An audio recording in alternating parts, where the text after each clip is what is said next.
All right. In this video, I want to talk about a conversation I tried to start up with an atheist.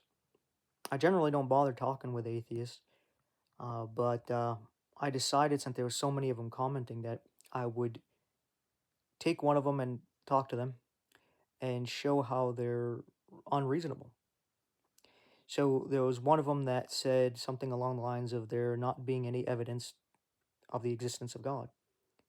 And I was like, well, that's not true. But I was like, let's talk to this person about it. And I asked him, well, what would be evidence to prove the existence of God? And this particular atheist said a miracle, and a well documented miracle. That's something that was filmed, recorded in some way. And I was like, okay. So I did a follow up pair of questions where I asked, so only miracles prove the existence of God? And then I asked, what would be considered a miracle? And if you're an atheist watching this, and you agree with this fella, or lady, it could have been a lady, uh, let me know if you agree, and let me know what would be considered a miracle so that I can look into it to see if I can actually provide evidence to prove to you that's satisfying to you that God exists. Because from what I see, you are all in a state where you can't be proven wrong. Yet a lot of you are commenting saying that I need to be open to the idea that I'm wrong about God existing. Yet none of you are open to the idea that you could be wrong about God not existing, because there's nothing that can prove to you that he does. You're in this state where it doesn't matter what is brought to you, because nothing is evidence. Because let's say I have a documented miracle. Well, you'll say it's doctored, photoshopped, AI generated, right? Or it's not a miracle. You'll explain it away some other way.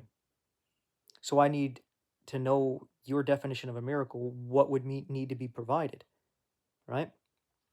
But we already know that's not true because we have well documented miracles, especially looking at the point of view of things through the lens of an atheist. Because through using science, which is something that we can observe and test and retest and get the same results, we can see that life and consciousness cannot come from something not alive and not conscious. All the experiments and everything we observe shows that life comes from something that was previously living, and consciousness comes from something that is previously conscious. Even with AI, if you consider AI to be alive and conscious, it came from living conscious people. So even that shows that, right? So if you believe that somehow things were different, that would be a miracle for life to just spontaneously come into existence. And the same thing with consciousness, that it just happened. That in itself is a miracle. But even the steps before life are miraculous, which I'm sure that you're just going to deny, because even with miracles, you're not going to believe. You get into the mathematics of the chances of you putting the materials that are needed to create a blueprint, the directions to build a house, for example, and you put it into a box and you shake it all up, even if you did it for a minute or you did it for a billion years, afterwards, you go and look at that box, and if you actually think that it's going to actually produce a blueprint and directions on how to build a house, and it actually does, that would be a miracle. So for your DNA, which is much more complex, to be formed, which are the directions to create your body and the materials that are needed to create your body, for that to form is a miracle, especially if it were to form all on its own, just randomly. That's a miracle, right? Not to mention that even if you took the directions and you took all the materials needed to build that house, you put that into a big box and you shook that up for, again, for a minute or a billion years, and to think that by the end you look in that box, a house is going to be perfectly formed in there, that would be a miracle, right? So if you think that having DNA and then having the building blocks to follow the directions of the DNA and shaking it all up is going to build a body, for example, that would be a miracle. You actually need something that's already alive, these cells that actually know how to read the DNA and how to use the material to build with that DNA. And these cells are irreducibly complex. So they couldn't evolve over time. They had to exist in the state that they're in because they can't get any less complex than they already are.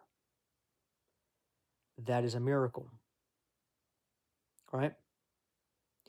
Yet, that's not evidence for God's existence, even though they're miracles. Not to mention where we are now, where life is finely tuned to exist. Where it's if a bit too cooler, it's too cold to live. If it's a bit too hotter, it's too hot to live. Where the distance of the sun and the moon and everything, well organized and finely tuned for life and for life to thrive. It's a miracle. Yet that doesn't prove God. So even with well-documented miracles, it's still not evidence. Right? So to say, oh, you could prove God with miracles. Obviously not. At least not to you. So again, what would be considered a miracle and evidence to prove God exists? If you can't give me anything, then you're proving that you're delusional. That you're just choosing not to believe. And you're choosing that no matter what, you're not going to believe. So there's nothing that can be presented to prove you wrong. And then if you think I need to be open to the idea that I'm wrong, you're a hypocrite. And you're wasting our time.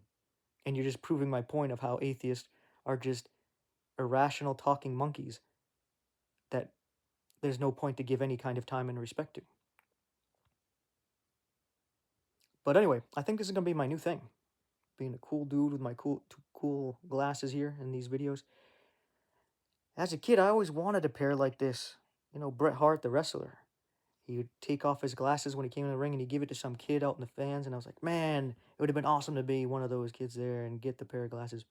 These are not quite like his, but I mean, good enough for me. Good enough for me. I'm sure any atheist watching this video had some jokes to say about it, but who cares what irrational monkeys have to say, right? Who cares? Have at it. Have your fun. I mean, enjoy it. This is going to be your heaven. The best taste of heaven is going to be this life for you. So have your fun. Have your fun because it ain't going to end well for you. Not that I'm happy about that, but live it up, man. Live it up. I want you to live it up. I want you to have as much fun as you can because it's the only fun you're going to have. From both our point of views. Even with you believing God doesn't exist, you could die today and that's that. And you go into nothingness. So live it up, man. Live it up. Have your fun mocking and scoffing and joking. I want you to have your fun because either way, whether you're right or I'm right, or I know I'm right and I definitely know you're wrong, this is all you're going to have for fun. So enjoy it, man. Enjoy it. Enjoy flinging your poo. Enjoy it. Yeah, I feel kind of like Step Brothers, where they put on the night vision goggles, and he's like, "Oh, imagine if we had these when we were kids." He's like, "Better, we got them when we're 40." Yeah. So I think this will be my new thing. Have some fun. Allow people to poke some fun as well. But anyway, with that being said, thanks for your time and attention. Take care. I'll see you in the next one. And if that conversation continues with that fella, and he actually gives an example of a miracle that would be acceptable, we might go on from there. All right? So thanks for watching. Take care. I'll see you in the next one.